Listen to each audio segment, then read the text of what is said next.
Hey there, boys and girls. My name is SidAlpha, also known as the guy with a face made for radio. So I've been thinking about this for a while, and I decided to just go ahead and do a video on it. And it's basically, this one's going to be, why is Star Citizen so successful? Now, I've been thinking about this for a long time, and I've been planning on doing a video on it. And I know I've touched base on some of this in past videos, but the basic premise is behind this is what has made the funding for Star Citizen just so damn successful.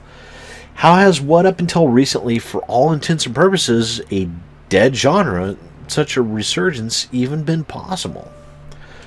It really comes down to several different things, but first though, let's get a little perspective and some background on things. Now, back in the 1990s, there was an insanely popular video game series titled Wing Commander. They were designed by Chris Roberts, the current developer and mastermind behind Star Citizen. There were approximately 8 Wing Commander titles in all, including Wing Commanders 1 through 4, Prophecy, Privateer, Privateer 2, and Academy, along with expansion packs, or what would now be called DLC, for several of those games. Chris Roberts then went on to develop Starlancer, a spiritual successor to the Wing Commander series and a prequel to Freelancer, even though Freelancer technically came out prior to Starlancer. Now, in its time, Freelancer was an amazing game. It had an interesting and engaging single-player campaign, along with allowing multiplayer gameplay where you could do an amazing amount of things. You could be a fighter pilot, you could be a freighter captain, you could even be a pirate and work outside the law if you chose. It left how you played entirely up to you. Several systems even had hidden jump points which you would have to explore in order to be able to find.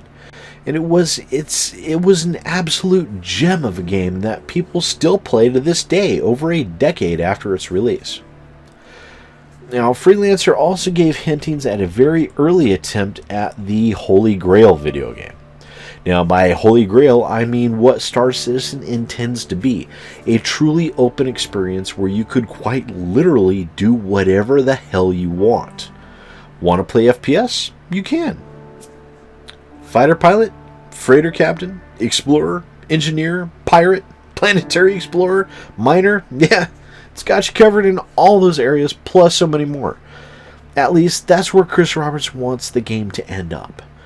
Several have attempted it in the past, but none have ever truly succeeded, mostly due to monetary constraints, lack of ability, or the limitations of technology. Now, here we have Star Citizen, which is wanting to be all of that and so much more. Now, Chris Roberts did leave the field of video games for several years and came back with the idea for Squadron 42. He wanted to get back into the development industry, but he needed our help to do it. Now, Chris's initial idea was basically a more modern version of Freelancer. However, I don't think anyone was prepared. I really don't think anyone was prepared for the overwhelming success of the Kickstarter campaign, which raised over $4 million between Kickstarter and the RSA Pledge site, which they had a combined initial goal of $2 million. Since then, the game's scope has expanded to ridiculous proportions, with stretch goals listing 100 star systems, first-person shooter, procedurally generated planets. The list goes on and on and on and on and on and on and on. But how did it get to the current $105.2 million that it's at right now at the time that I'm recording this? Well, let's look at a few things and maybe we can gain a better understanding. Well, basically this is going to be taking a look at all the different aspects of the current funding campaign and everything they've been doing to try and bolster their funds to help develop Star Citizen as a game. And we're going to be taking a look at a lot of those one step at a time. Of course, a lot of them are going to be lumped into groups, but that's the way it goes because I don't want to waste a whole lot of time or yours. So here we go. For as long as the genre has existed, Chris Roberts has been synonymous with the space sim game. His games combine fantastic story with innovative and groundbreaking game mechanics coupled with not overly complicated control systems. Chris Roberts was always ahead of the curve, right along with the majority of other space sims that came out in the late 90s through the early 2000s. For over a decade, innovative game design, graphics, and storytelling were the hallmark of the space sim. That distinction left an indelible impression on the minds of the gamers of the time. Though other space sim games have been done in the intervening years, they've been few and far between. It used to be that joysticks were common control devices for the average PC gamer. Now, very few companies outside of Saytech even produce joysticks, as flight sim games are sparse, and the market has grown really thin over the years, basically pretty anemic. However, the gamers that were most prevalent during the heyday of the space sim era, they were in the 12 to 30 bracket in the mid 90s, and now they're the ones that fill the mid 20s to mid 40s age bracket. And by definition, this age bracket has a larger disposable income by far than those that are currently in the 12 to 24 age bracket. Perfect example, who do you think will have a spare $50?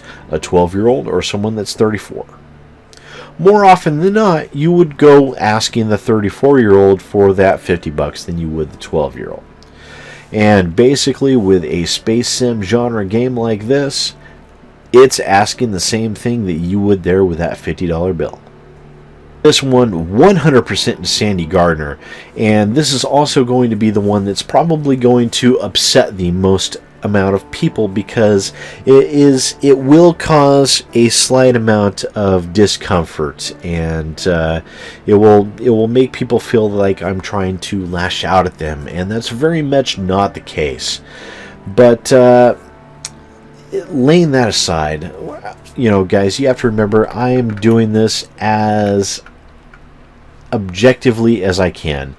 And so we're going to take it off from here. And it started off with the basic ship packages on the RSA website, which people were only too happy to purchase as it was back in the game. However, Cloud Imperium decided to start producing spaceships for people to purchase that weren't part of the base packages, in order for people to show further support and expand their own arsenal.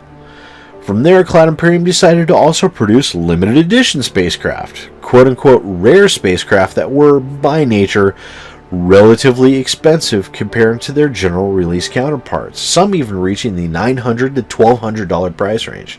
That's for one ship. $900 for one ship.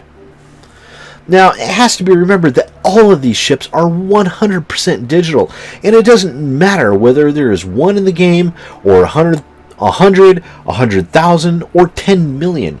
Once you have the graphics and core mechanics behind the ship coded, it really doesn't matter how many there are, as long as the servers can support the numbers.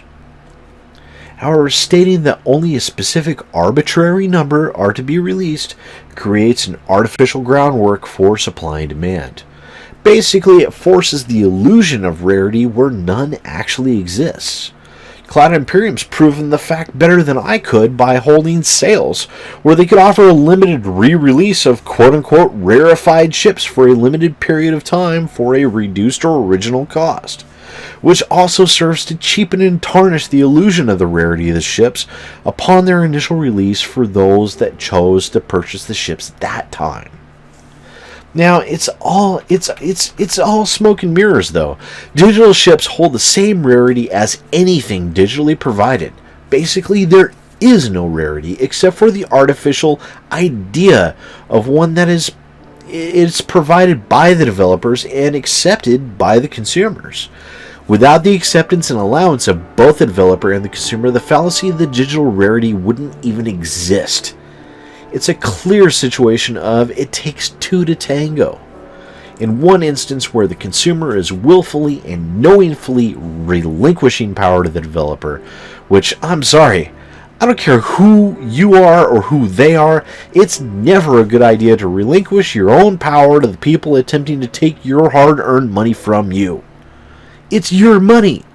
You spend portions of your life that you can never get back earning it. Make sure that you get the most out of it that you can. And purchasing digital programming because it looks and feels rare is not the best way you can go about it. Not the best way you can go about it. It's not rare. It never will be. Just accept that. It's code. It's a license key. That's all you're purchasing. You're purchasing a fucking license key. It's not rare. Okay? They can put out 10. They can put out 100. They can put out 100 million. It doesn't matter. It's just another code. That's all it is. Accepting that a digital item like this is rare is willfully putting your head in the sand. Guys, I'm sorry it is. Now, don't get me wrong, guys. When it comes to spending your hard-earned money, it is, of course, ultimately your decision. In a lot of situations like this, though, I have a very hard time understanding that, as I am, by nature, I grew up a poor person. I've been poor all my life. I continue to be poor. So, the value of $1 is obviously going to be a lot higher for me than it is for a lot of other people. And as such, to me, spending $300-400 or more on a digital item is not what I would consider smart spending. However, that is from my perspective, and so you guys do have to take that with a grain of salt. And, I'm not going to berate or belittle anyone who chooses to spend their money in that fashion. You guys it is your money. You can do with it what you will. Don't ever let anyone tell you any different. But, at the same time, try and bear in mind a few things and try and keep your eyes open, because people will try and take advantage of you whenever they can. That's just the nature of the corporate industry, which, unfortunately, just like with everything else, Cloud Imperium Games is a part of that, and they will try to do so. No ifs, ands, or buts about it, and I don't blame them for doing so. It's their job to do so. But, just bear that in mind moving forward. And that actually brings us to the fourth item on my list, which is the sunken money fallacy. Is I've called it a few times now. That's basically, once people have invested a significant amount of money, it creates this feeling of tangible worth for a product that hasn't, whether the product's actually been created or not. Now, this is a basic danger that arises very commonly with early access games specifically. And that is the main reason for that, is because so few early access games ever reach completion. I think it's less than 25% ever actually finish getting made. But the sunk money, it creates a mentality that it must succeed, or else your own efforts or your expenditures will be in vain. And it creates a subconscious and almost animalistic mental block that prevents a person from even entertaining the idea that it could be a failure, because at that point they need it to succeed. It's not just a desire; it's a craving at that point for the thing to succeed. Because if it doesn't, then all this money, all this investment that you sunk into this thing will have been wasted. And so it feels very much like a huge, severe letdown. And in order to avoid that, a lot of people will actually, show signs of denial, and a lot of other interesting phenomena that come around from this. It's a very, very odd thing to see, and one that could probably discuss at great length, but it's not really something I need to go into here. And the last item on the list that I have is for the basic desire for most everyone in this age bracket to have a good space sim to finally be released after so many years. Because basically the last, what I would consider quote-unquote good space sim that we've seen to be released would have been Freelancer. Of course, they had Starlancer, which I believe actually came out after Freelancer, which was done as a spiritual successor. It was designed as a prequel to Freelancer and is a spiritual successor to the Wing Commander games. And there was only one, and it was very good. It was nice to have the updated graphics and everything, but still. And Freelancer, which was released in March of 2003, that's 13 years without a good space sim game. I mean, granted, there have been space sims that have come out since then, but they've all been just pretty lackluster attempts, and it's even to the point where, you know, major joystick companies that manufactured joysticks went on to either just get rid of that product line or transition to other things. I know that Logitech actually maintained a very good product line of joysticks for a long time, and shortly after, during that time, they started phasing out their manufacturing of joysticks because they recognized that the space sim genre had reached a conclusion point. And so and that is something that a lot of people in the, you know, 20 to 40-ish age range would very much love to see come back, and come back with a vengeance, because those were the heyday of video game design.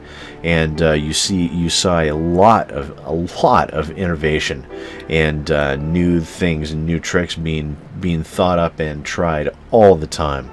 And it was exciting, and that's part of one of the things that got me personally really interested in gaming. Just to tangent this, it helps accentuate the overall point here, but it's one of the things that really got me into video games was, basically for the same reason that Chris Roberts set out to make Wing Commander, because he was, he had originally started making Wing Commander because he was a fan of the Star Wars movies, and the X-Wing fighter pilots and everything was something that really, really caught his eye, and he wanted to make something like that, and he did a spectacular job at it, and the results of his efforts were some of the best video games ever made. And those games drew me in with their excellent acting, storytelling, graphics, and you got to be a fighter pilot in space. I mean, how cool is that? Plus, you learn all this lore and history of this other world that is ours, but set in the future. And it really, it's the futuristic type thing is something that really speaks to the heart and soul of a lot of people, and it is something that has been somewhat absent from the gaming industry for a long time. There have been some exceptions, and yet those exceptions have been spectacularly popular. Take Mass Effect series as a perfect example of that. Granted, yes, it is a first-person shooter with it did what it did well, but the main thing that it had was it did have a fair amount of lore and an established history, and in a futuristic setting where we did interact with aliens, and there were wars fought, and humanity is taking its rightful place as part of a larger galactic community. And it was that type of future is so exciting and something that really speaks to a lot of people, and that's part of the reason why it was so wildly popular. And you don't get a whole lot of that with a lot of other games. I mean, mostly they're more focused on the open world elements and so many other things that just create so much boring content within the video games that it makes them a chore to play, not a delight. Whereas video games like the Wing Commander series did, and what Squadron 42 promises to do, is to keep the story interesting, the lore fresh and exciting, and the pace fast. That's what the basic things that have been lacking from a lot of video games lately. Plus, especially coming off of 2014, which was one of the worst years in video game history that I've ever seen for horrible broken releases and just bad games. And so a lot of people are thirsting for something better, and a lot of people are thirsting for a good space sim to come back to the fore. I mean, those are the video games that we grew up on. We're the ones with the money, and that's the basic reason why we're the ones being targeted successfully. And so now, as I end this recording, Star Citizen is now $105.969 million. It's very, very close to hitting $106 million. And I expect that it will probably, at this rate, still garner an average of $2 to $2.5 million per month.